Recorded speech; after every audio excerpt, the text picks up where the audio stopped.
Chairperson empowered committee, उन्होंने हमें HR को कैसे हम अपग्रेड कर रहे हैं उसके बारे में बताया।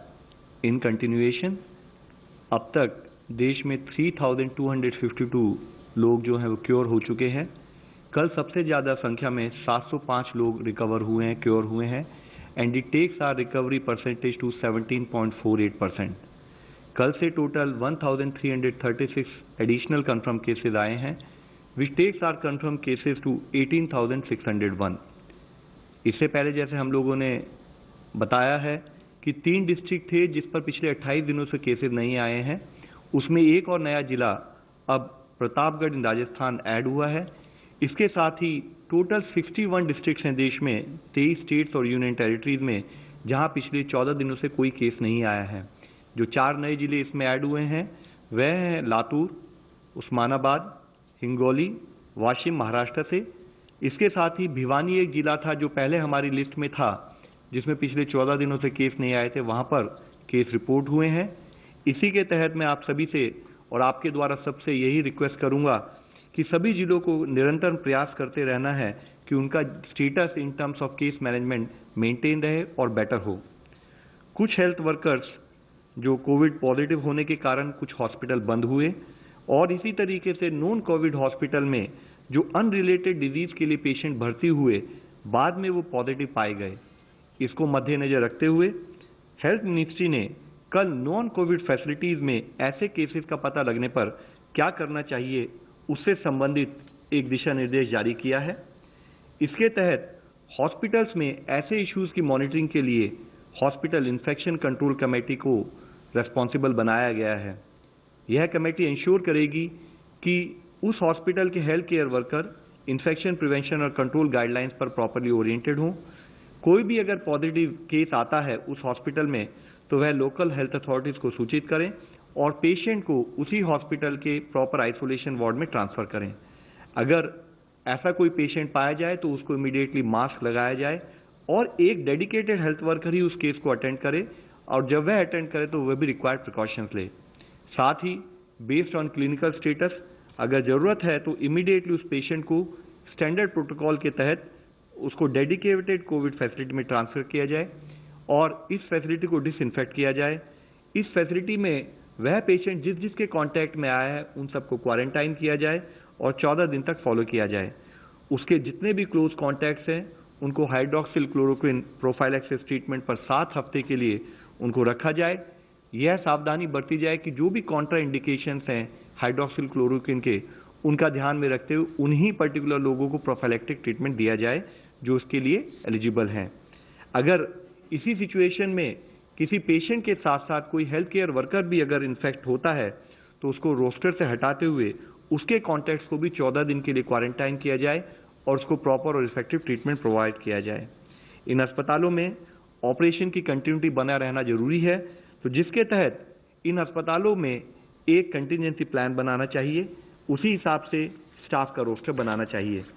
साथ ही जिस अस्पताल में इस टाइप के पॉजिटिव केसेज आए वहां पर किस टाइप की क्लस्टरिंग ऑफ केसेस नोट की गई, या किस लेवल तक ये हॉस्पिटल इन्फेक्ट हुआ, या किस टाइप के पेशेंट वह हॉस्पिटल ट्रीट करता है कि सीवियर या क्रिटिकल पेशेंट्स को ट्रीट करता है, उसके आधार पर हॉस्पिटल अथॉरिटीज निर्णय लें और एडिक्वेट डिसइंफेक्शन के बाद वह अपनी फंक्शनिंग स्टार्ट कर सकते हैं।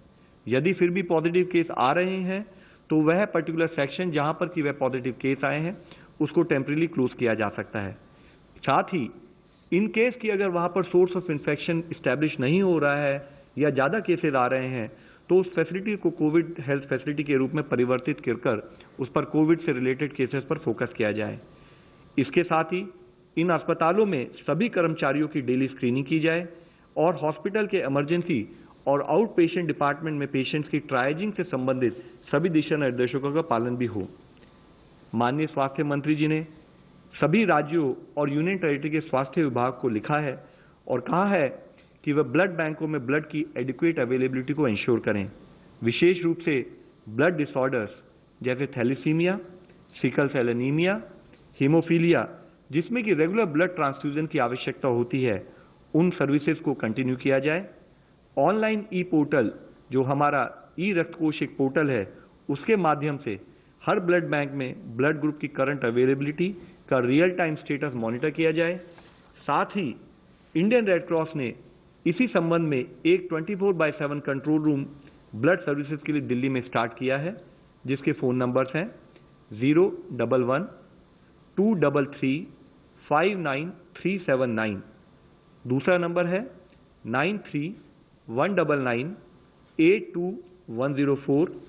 एक और नंबर है 93 199 82105। इस फोन नंबर पर कोई भी संपर्क करते हुए अगर उन्हें ब्लड की नीड हो या उनको कोई ब्लड डोनेट करना चाहते हैं तो इस नंबर से कांटेक्ट करते हुए वह सर्विसेज हम ले सकते हैं। इसके साथ ही एक और फ्रंटियर पर हमारा एक विस्तृत रूप में कार्य चल रहा है। Council of scientific and industrial research critical ill covid patients के मॉर्टेलिटी को कम करने के लिए ड्रग की एफिकेसी को इवैल्यूएट करने के लिए एक रैंडमाइज क्लिनिकल ट्रायल शुरू कर रही है।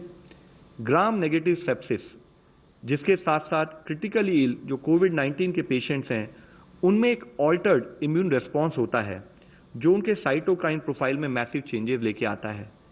इस ड्रग के द्वारा टेस्टिंग बॉडी के इम्यून सिस्टम को मॉडुलेट किया जा सकता है, यह पाया गया है, जिससे कि साइटोकाइन स्टॉर्म इनहिबिट होता है और मॉर्टेलिटी इन कोविड-19 केसेस और उसकी रिकवरी कम होती है और उसकी रिकवरी बेटर होती है।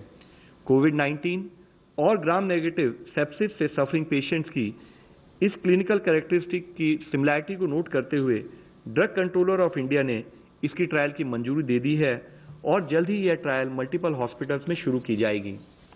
इसके साथ ही डिपार्टमेंट ऑफ बायोटेक्नोलॉजी ने medical equipment, diagnostics, therapeutics, drugs और वैक्सीन के डेवलपमेंट के लिए कोविड-19 कंसोर्शियम पर एप्लीकेशंस को इनवाइट किया। ऐसे 500 प्रपोजल आए जिनमें प्रिलिमिनरी स्टेज में 16 को फंडिंग सपोर्ट के लिए रिकमेंड भी किया गया है। इस मल्टीफेसिटेड अप्रोच के तहत नेशनल बायोफार्मा मिशन के अंडर वैक्सीन कैंडिडेट्स जो डिफरेंट स्टेजेस में डेवलपमेंट में हैं उनको फास्ट ट्रैक किया जा रहा है। एग्जिस्टिंग वैक्सीन कैंडिडेट्स और साथ ही नोवल वैक्सीन कैंडिडेट्स जो हैं उनको रीपर्पस करने के लिए फंडिंग सपोर्ट दिया जाएगा। कोविड-19 के खिलाफ डीएनए वैक्सीन के डेवलपमेंट के लिए सपोर्ट प्रोवाइड किया जा रहा है। वैक्सीन कैंडिडेट्स जो यूटिलाइज करेंगे inactivated rabies vector, phase 3 human clinical trials of recombinant BCG vaccine, उन पर काम हो रहा है। मॉलिक्यूलर और रैपिड डायग्नोस्टिक किट के देश में प्रोडक्शन के लिए भी सपोर्ट प्रोवाइड किया जा रहा है। हम सबको अवगत है कि जो हमारी ये कोविड के खिलाफ लड़ाई है, यह मल्टी फ्रंट पर काम कर रहे हैं, डिफरेंट फ्रंट्स पर काम करते हुए इस लड़ाई को लड़ रहे हैं, जिसमें एक फ्रंट है सोशल डिस्टेंसिंग के द्वारा हम अवॉइड करें, दूसरी तरफ कंटेनमेंट एफर्ट्स पर काम करें, तीसरी तरफ साइंस के फ्रंटियर पर काम करते हुए एक कंबाइंड इंटरवेंशन के रूप में हमें इस लड़ाई को जीतना है। धन्यवाद। रवि सिंह, न्यूज़ 18।